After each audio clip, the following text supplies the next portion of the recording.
We are featuring artists who work in many media in 3 dimensions. So we have 2 ceramic sculptors, but Jeremy is far more than just a ceramic sculptor. As you heard, he plays flute.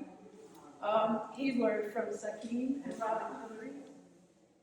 He plays the harmonica. He learned from Baba Lineker.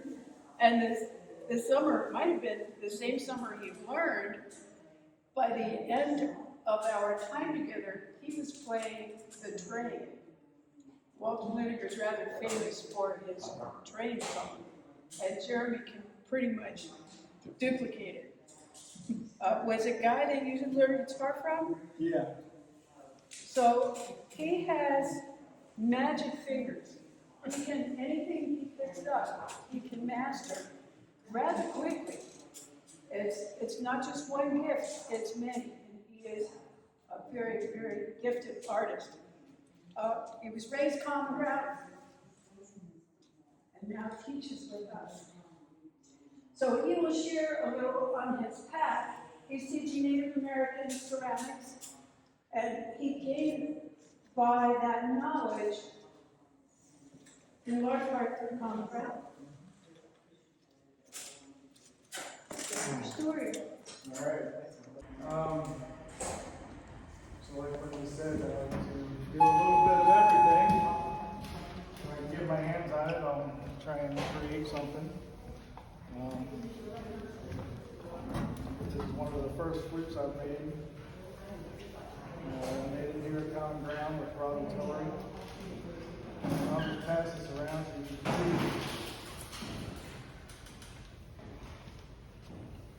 what goes into making a flute. Well, it's 2 chambers. There's a chamber here, it's called a compression chamber. And this piece here is called the bird, and it sits on top of the nest, which is a little trough. Allows the air to come from the compression chamber to go into the main chamber. And it forces the air across this thing called the fipple, which is a little angled piece of wood that it's carved. And in the olden days, the way they would tune these things is they would put their hand over the flute like this, the back of this hole to the first hole here. And then what they would do is they would then take a thumb measurement in between that and get the different measurements here. Well, it makes it a lot easier for me if I can get these measurements all in there and then erase the middle and then just measure an inch in this direction, an inch from the foot back up. Keeps my fingers closer together, it's easier to play, but it doesn't change the tuning. I saw Robin doing it one day on one of his flutes. I was like, oh, that's a great idea. And so I gave it a shot myself, and it worked out just fine. Robin came up to me and said, where'd you learn how to do that? And I said, well, I was watching you. And he took his flute and went, oh, be careful around you. Come on, Robin. Well, I'm going to pass this one around. This one's actually for sale. This one's, it's Western red cedar. Robin makes his flute out of the Eastern red, aromatic Eastern red cedar. I started making mine out of the Western red cedar. This is the sacred tree of the Native Americans. Pass that around. It's a very light blue. Right. Mother of pearl. Yep, mother of pearl inlay. And the buffalo. Yep, and there's a little piece of turquoise put in there. That's the lightest flute I've ever felt. Yeah, it's pretty light. It's typically a very lightweight lumber. Yeah, so this one's 400. Robin makes flutes and he sells them for various different prices also. And, I was talking with him and he was talking about, I asked him, how do you price a flute? He goes, well, a basic flute will go for about 100, 150 base price. And it goes up from there. And he said, well, you put mother of pearl inlay and all that. And it jacks up the price real quick. But, what I took away from flute making with Robin is, you really want a really good sound out of these things, if nothing else. And then work from there to embellish and make it a beautiful work of art. But each one I make sure that the sound is about as pure as I can get it. What's your finish on that? Tongue oil. Yeah, so there's about 7 layers of tongue oil on that one. There's about 1 on that one over there, yep.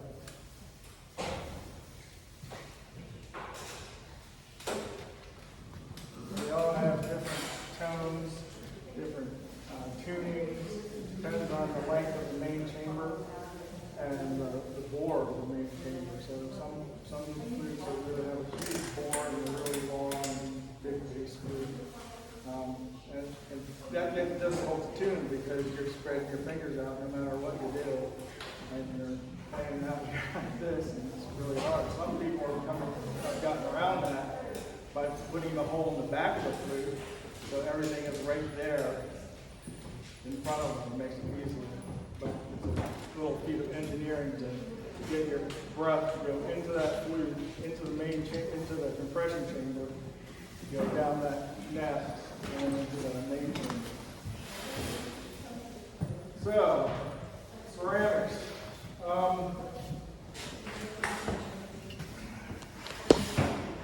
I started ceramics at Sandy Spring Friends School, and Gwen Handler was driving the bus one day for the dorm kids, and she got done, and she goes, "Hey, who wants to go play on the wheel?" I was like, "Well, I'll go play on the wheel, Gwen."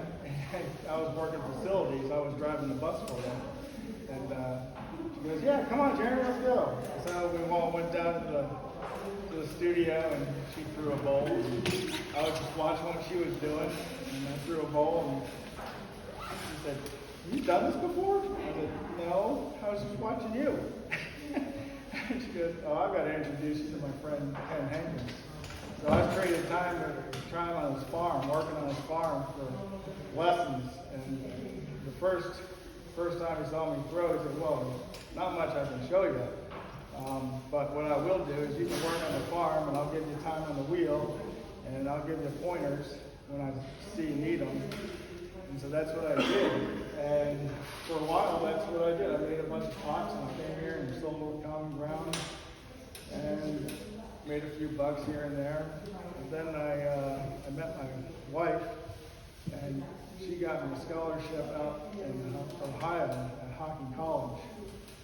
And I went to school for 2 years at Hocking College, and then transferred immediately right into Ohio University. And it took me a little while to get into their program, because they had a bunch of other classes I had to take. But that's where these forms came from. These are high fire pieces, and that one there. This was actually an award-winning piece. This won the President's Award, and it's called Square Ground. So I put on this is the fire pot.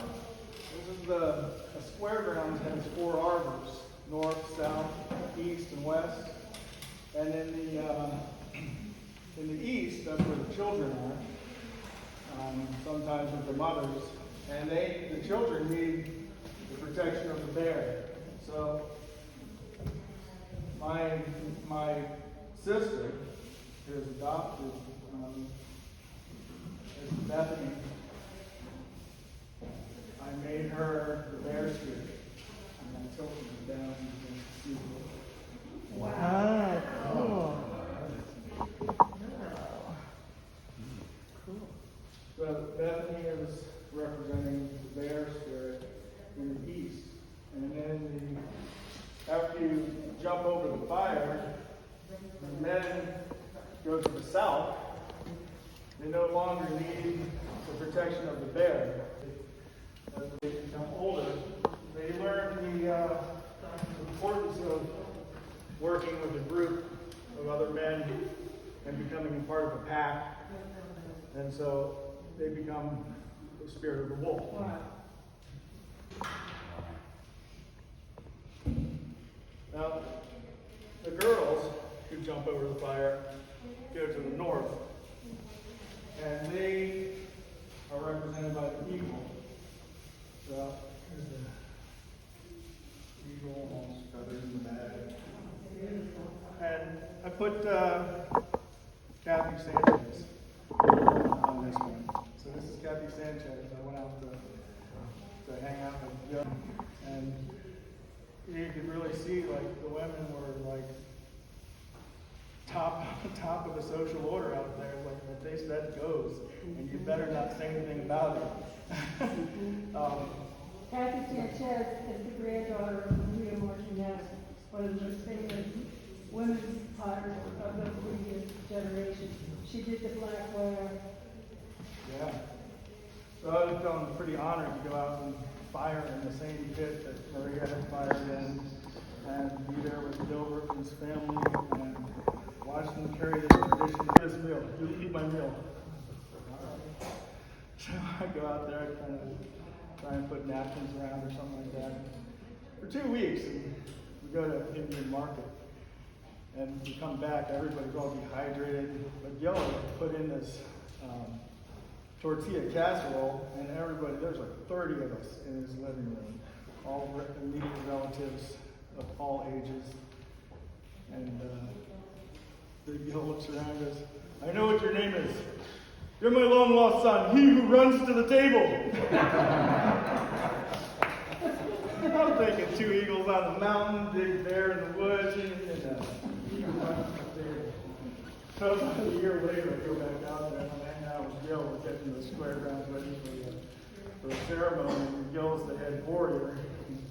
We see a couple of his cousins walking around, and they go, hey, Gil, is that your friend, he who runs to the table? I'm like, no. It's because I wanted to help. He goes, yeah, sure, we heard you were a champion eater.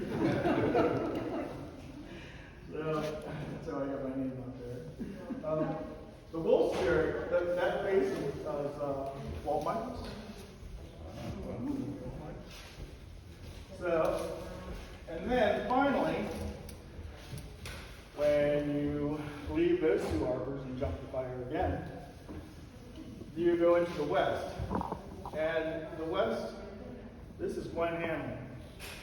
Okay? And she's the one who got me into ceramics in the first place and got me going with all these great ideas and stuff. And the west is represented by the turtle. So,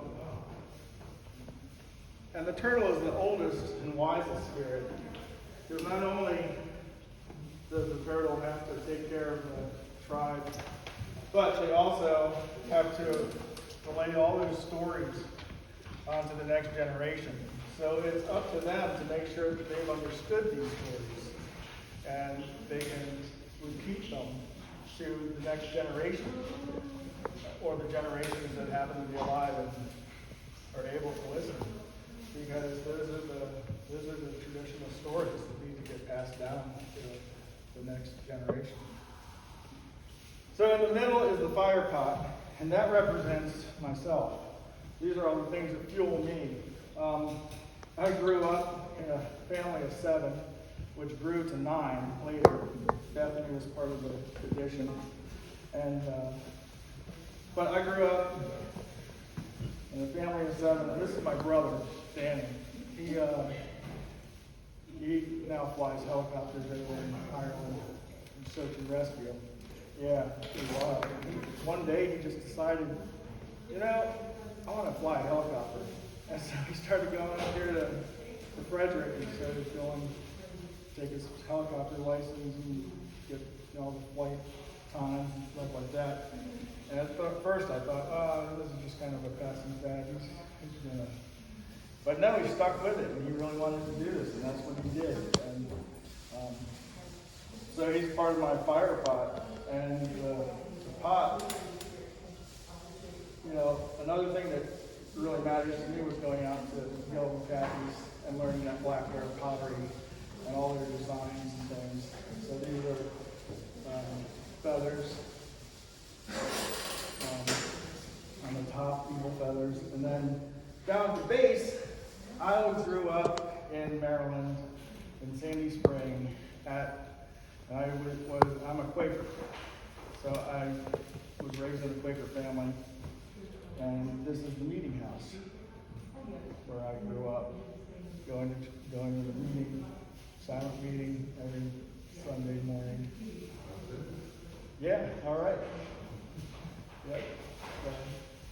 So this is the fire pot, and traditionally when I set this up, I'll set this one up in the center, and then I'll put the 4 arbors around. And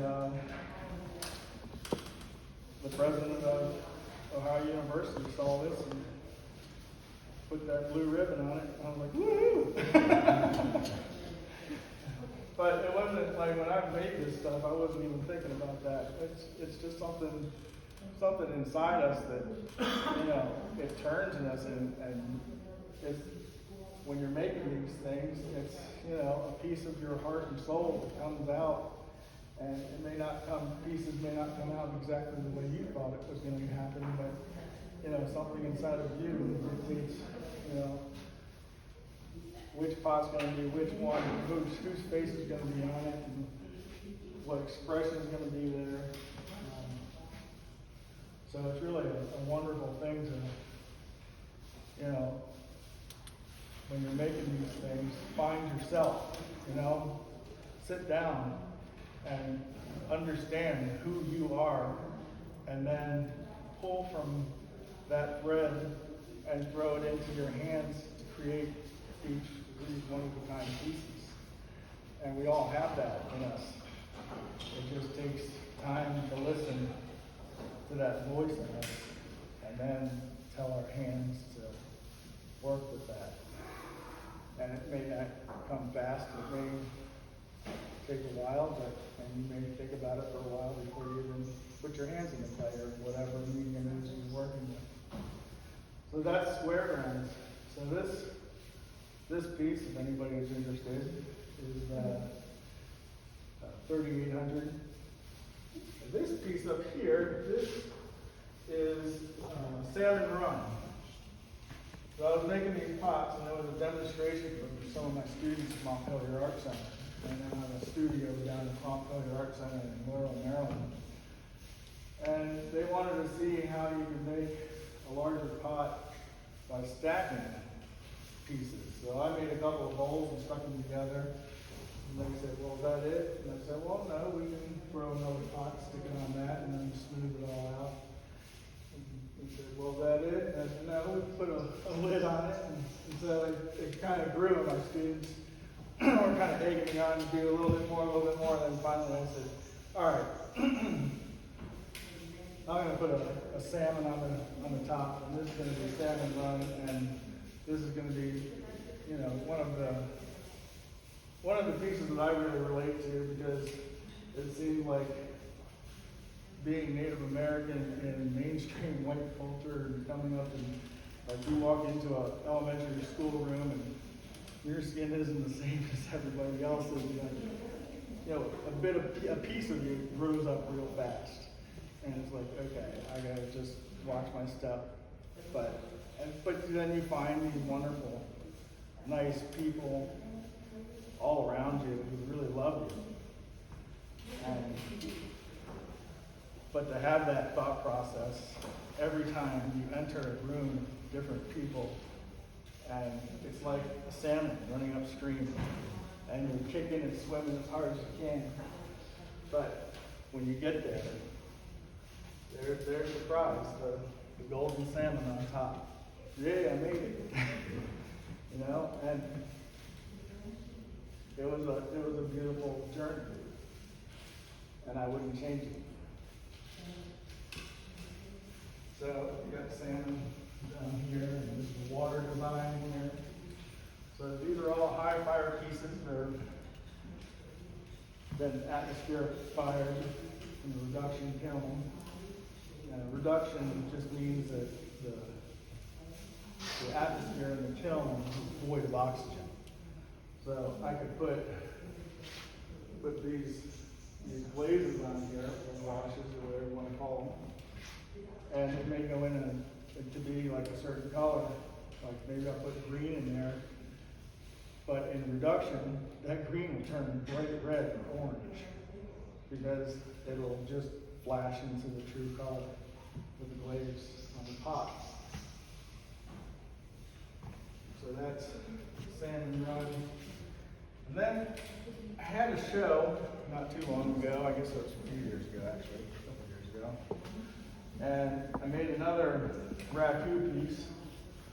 So this is a thunder gun with some native designs on it. But also with that fish design here, scale, the gills.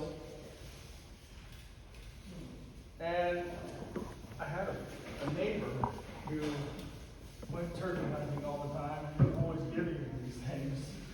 And said, well, I'll find a way to stick it in one of my pieces of art. And so that's what I did. I turned it into a Kachina winged thunder god. So those are my works of art, and I'll play a little bit of each of these flutes so you can hear the difference. So this is the first one I made here, Tom Brown.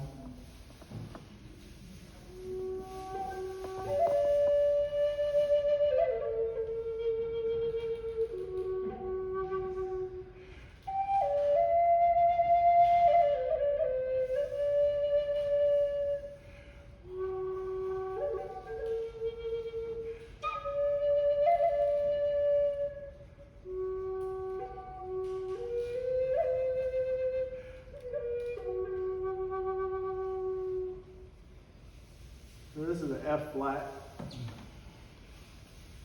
and I believe this is an A or something, I'm not sure.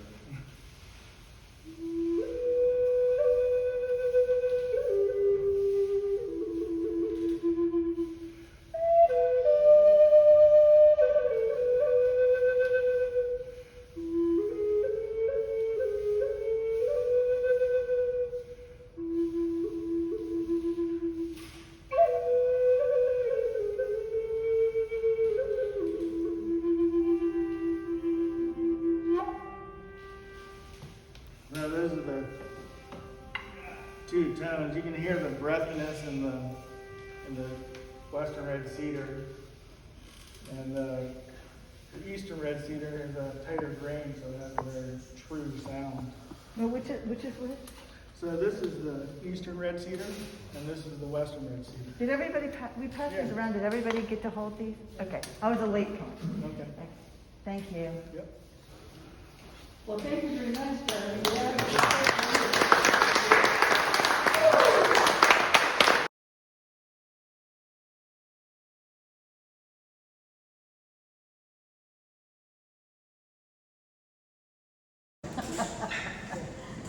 All right, so as Linda said, I'm Anita Fields. Can everybody hear me? I have my mask on. I'm from Oklahoma. I am a member of the Osage Nation, a citizen of the Osage Nation, and I'm also a Muskogee Creek. And I live currently in Tulsa, Oklahoma. I'm with the Tulsa Artist Fellowship, which is a Kaiser Foundation Fellowship for Artists that is fairly new. And it provides housing, a stipend, and a studio for you. And it's project driven, so every year you make a new proposal for a project. And it's been really difficult, because of COVID, of trying to get these projects off the ground, because I work a lot with community-driven projects, bringing people together actually, which was a real struggle for a while, But was born in Hominy, Oklahoma, within the Osage Nation. And when I was, very young, my dad built a home on my great-grandfather's allotment there in Oklahoma. And so when we were about, I don't know, but it was kind of a back and forth journey between Denver, Colorado. My dad wanted to move to Denver to be a guide and outfitter, but my mother kept getting very lonely in the initial move to Denver. So we were back and forth to Oklahoma and Denver quite a bit.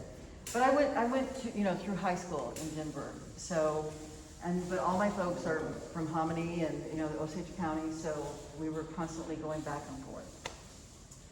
And I went to school at the Institute of American Indian Arts in Santa Fe, And I went to many schools after that. I went to 3 or 4 colleges trying to get a degree.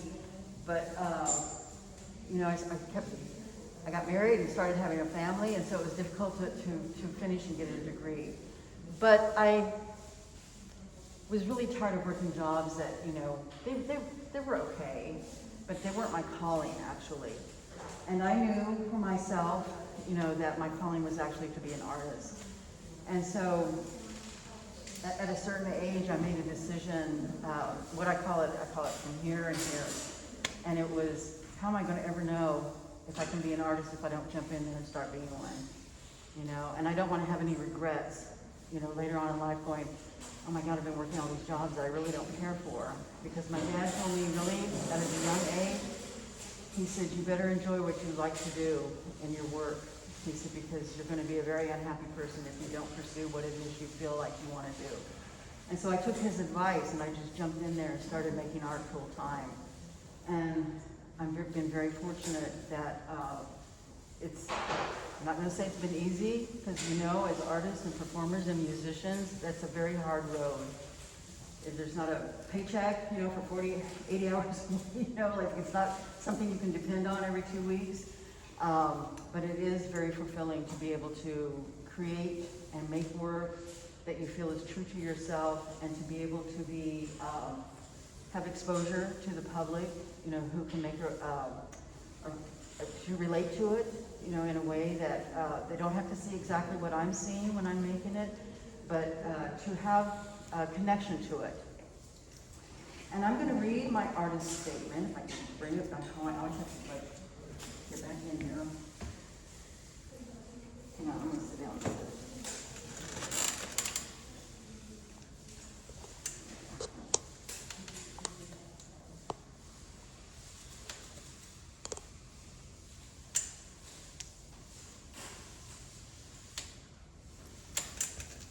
Okay, my art practice is multidisciplinary.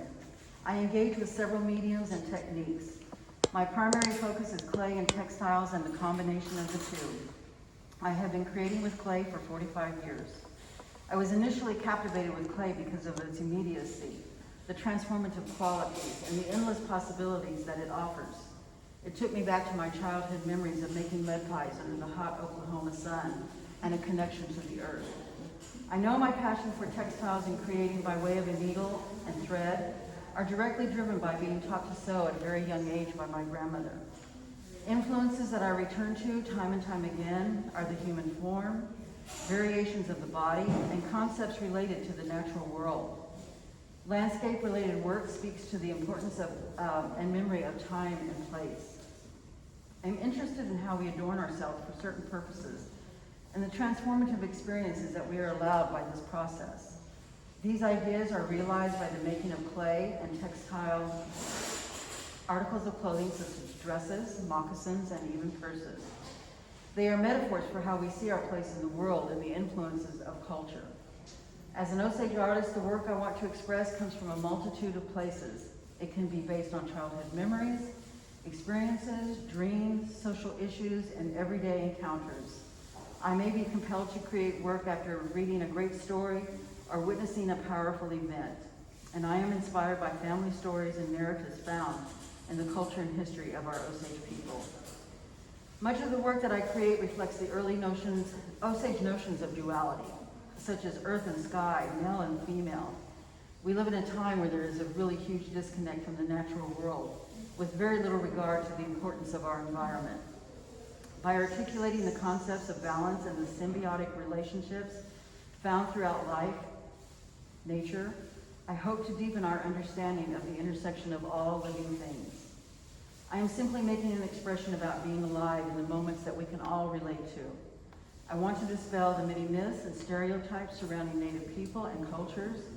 The work I make signifies a continuum of thought, knowledge, and the essence of who we are as Indigenous people living in a modern and chaotic world. I want to convey the beauty and the importance of other cultures and the thought that there are many ways of looking at the world. When we can look through another lens, one that is different from mainstream society, we can begin to acknowledge and hopefully appreciate what other cultures continually contribute to the place that we all call home. so I like to read my artist statement because I feel like it encapsulates, pretty much all of the thought, if I had to just boil it down to a certain few words of, what it is I make and why I make it. So I do textiles, like I said early on. One of the first things I learned to do creatively, besides making mud pies out on my great-grandfather's allotment and pushing them, I was like, oh my God, this is what I still get to do. I had a little board. My dad gave me a board. My mom used to collect these little there's a place in Oklahoma called Bama Pies. I don't know if they sell them other places, but they make those little bitty individual pecan pies. And she would collect those little tins and give them to me, and I would go outside and dig up dirt and add water. And then my dad gave me this, and I would just set them out in the sun to bake. So I know there's a connection to what I do to all of these little bitty things that seem kind of insignificant when you're young. And my grandmother was a great seamstress. I mean, she would just, she was just marvelous. She could make anything. And I was fascinated by that. I thought, how cool, she can just, we could go to the store and she'd say, I can make that. And she'd go home and she'd get her paper out and she'd make a pattern. And so, again, these influences of seeing somebody in their creative process, her just rolling out newspapers and just making a pattern, without, oh my gosh, I sew, but I have to have a pattern. I can't make my own pattern. And so I asked her, I said, would you teach me how to sew? And she said, yes, I will.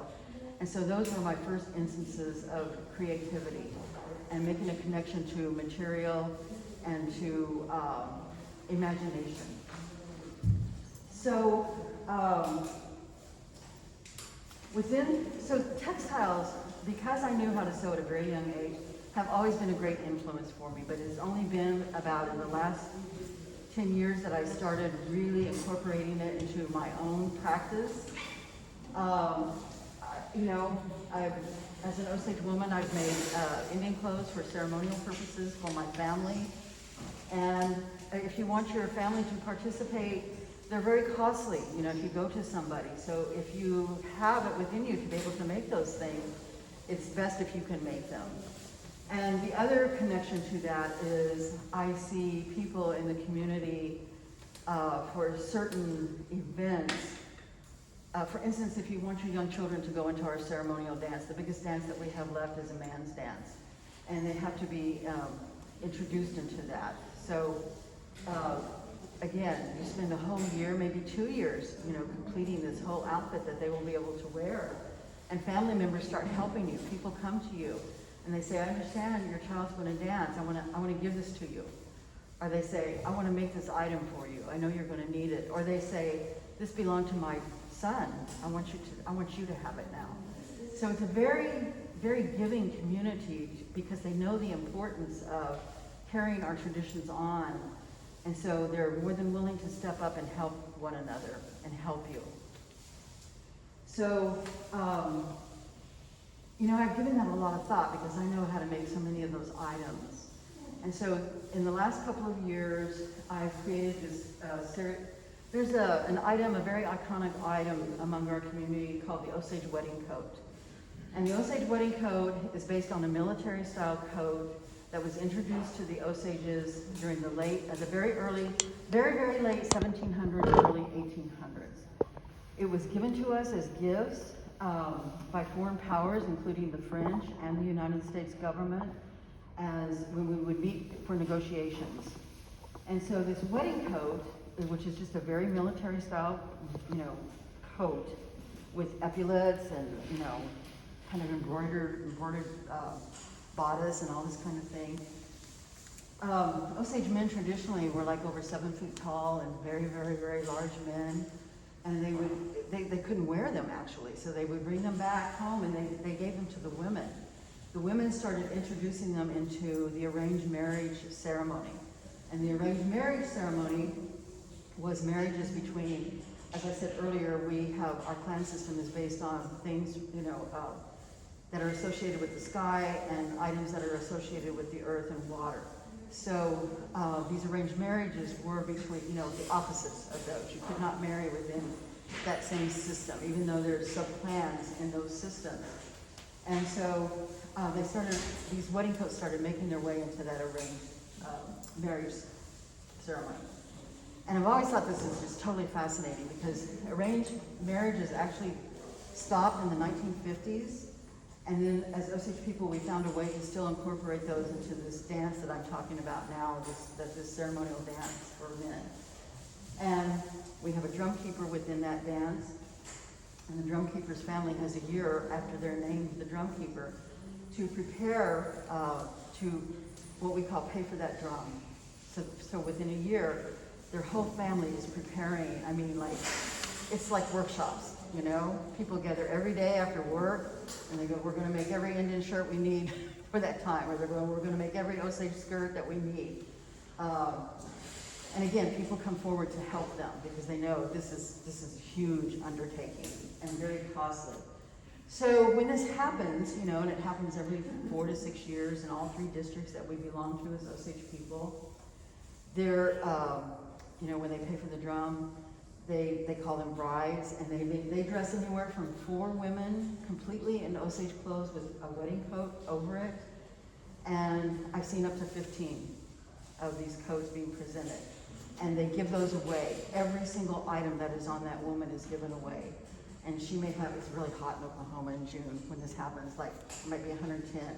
And so she may have a little sundress on under that, you know, and they totally stand by her once your name is called up to receive that, and they get if she has jewelry on, everything, earrings, you know, you take them off of her, and then you have either money, or you have a blanket that you wrap around her, you know, thanking her for this gift.